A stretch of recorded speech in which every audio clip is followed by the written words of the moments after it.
Hi, என்னோட family members எல்லாருக்கும் வணக்கம். மீன் ஃப்ரை சாப்பிடணுமா? ஆனா மீன் இல்லைன்னு கவலைப்படுறீங்களா? நம்ம அக்கா வாழைக்காய் இருக்கிறப்ப என்னங்க கவலை? வாங்க இதை எப்படி செய்யுதுன்னு பார்க்கலாம்.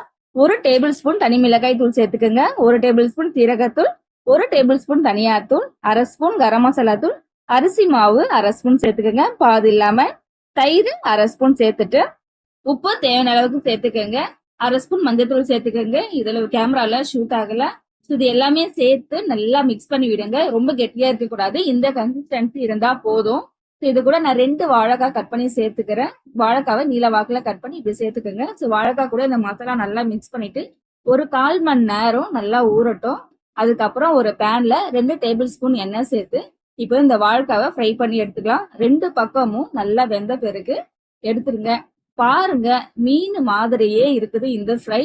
இந்த ஃப்ரை சூப்பரா இருக்குங்க. ரச சாதம், சாம்பார் சாதம், அதுவும் இந்த மிளகா கிளி சாம்பார் சாதத்துக்குலாம் சூப்பரா இருக்கும். டேஸ்ட் பண்ணி பாத்தீங்க அப்படின்னா நீங்களே ஆச்சரியப்படுவீங்க. இது மீன் ஃப்ரை இல்லைன்னு யாருமே சொல்ல மாட்டீங்க. இந்த வீடியோ பிடிச்சிருந்தா லைக் பண்ணுங்க, ஷேர் பண்ணுங்க, சப்ஸ்கிரைப் பண்ண மறந்துடாதீங்க. என்னுடைய ஃபேமிலி மெம்பர்ஸ் அடுத்த வீடியோல சந்திக்கிறேன். பாய்.